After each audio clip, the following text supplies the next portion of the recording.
পটলের একঘেয়েমি রেসিপি থেকে মুক্তি পেতে এভাবে একবার পটল আপনার বানিয়ে দেখতে পারেন। ভীষণই ভালো খেতে হয়, আর দেখতেও তো আপনারা বুঝতে পারছেন কতটা সুন্দর হয়েছে। তো আপনারা অবশ্যই একবার এরকমভাবে ট্রাই করতে পারেন। নমস্কার বন্ধুরা, মিক্স ফিউশন সোমার পাকশালায় আপনাদের সবাইকে স্বাগত।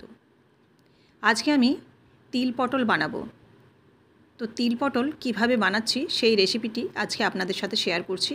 আপনারা প্রথম থেকে শেষ পর্যন্ত দেখতে থাকুন, আশা করি আপনাদের এই রেসিপিটি অবশ্যই ভালো লাগবে। তিল পটল বানানোর জন্য প্রথমে আমি এখানে নিয়ে নিয়েছি বেশ কিছু পটল। এই পটলগুলো একটু ছোট সাইজের, এগুলো বোরোজের পটল, পান বোরোজে এই পটলগুলো হয়ে থাকে। তো এই জন্য একটু ছোট ছোট সাইজের, আর এর মধ্যে সেরকমভাবে কিন্তু বীজ থাকে না।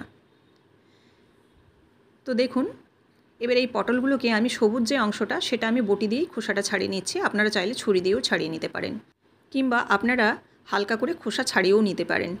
একটু গ্যাপ রেখে যেরকমভাবে আমরা পটলের খোসা ছাড়াই সেরকমভাবেও ছাড়িয়ে নিতে পারেন। এবার দু সাইডটা আমি একটু করে মুখটা ফাঁকা করে দিচ্ছি। এইভাবে প্রত্যেকটা পটলই আমি কেটে নেব। আর একটা পটল আপনাদের পুরো কেটে দেখাচ্ছি। দেখুন, বোরোজের পটল বলে এখানে কিন্তু সেরকমভাবে বীজ হয় না, আর এই জন্য এই পটলটার টেস্টও কিন্তু বেশ ভালো হয়।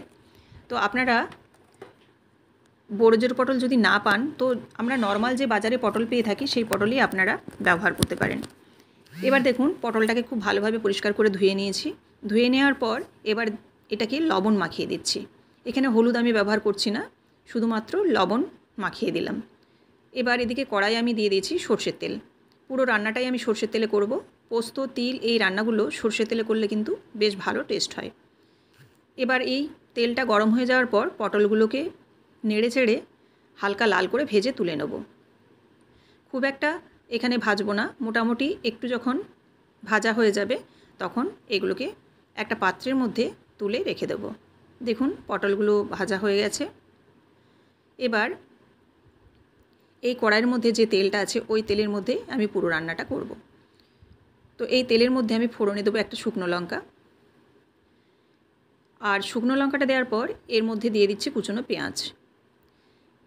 পেঁয়াজটা যত মিহি হবে তত কিন্তু গ্রেভিটা বেশ ভালো হবে। এবার পেঁয়াজটাকে নেড়ে চেড়ে হালকা লাল করে ভেজে নেব। তো এর জন্য একটু নাড়াচাড়া করে নিচ্ছি, আর এদিকে আমি মশলাটা বেটে নিচ্ছি। একটা মিক্সির জারের মধ্যে আমি দিয়ে দিচ্ছি এখানে ছোটো চামচের 3 চামচের মতো তিল, আর দিয়ে দিচ্ছি এখানে চিনেবাদাম, 1 মুঠোর মতো চিনেবাদাম দিচ্ছি। পটলের পরিমাপ দেখে আপনারা এই তিল এবং বাদামের পরিমাণটা দেবেন। দিয়ে দিচ্ছি সঙ্গে কাঁচা লঙ্কা, দিয়ে একটা মিহি পেস্ট বানিয়ে নিলাম।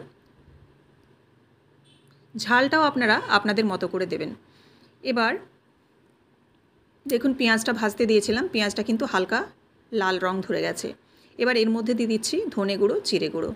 ধনে এবং জিরেটা কিন্তু আমি ড্রাই রোস্ট করে দিয়েছি, সেই জন্য ধনে জিরেটার খুব একটা আমি কষলাম না। আপনারা চাইলে কিন্তু এখানে কাঁচা ধনে জিরে গুঁড়োও ব্যবহার করতে পারেন। এবার দিয়ে দিলাম বাদাম আর তিল বাটা, কাঁচা লঙ্কা বাটা, যেটা একসঙ্গে বেটেছিলাম। দিয়ে একটু জল দিয়ে ভালোভাবে মশলাটাকে একটু কষিয়ে এরকম শুকনো করে নেব। এবার এর মধ্যে ঢেলে দেব জল। জলটা দেখে দেবেন, কারণ পটলটা খুব একটা কিন্তু রসালো হবে না, একটু শুকনো টাইপের হবে। তো সেই কারণে আপনারা জলটা একটু দেখে দেবেন। এবার দেখুন, নাড়াচাড়া করে নিচ্ছি, আর ফুটে যাওয়ার জন্য এবার অপেক্ষা করব।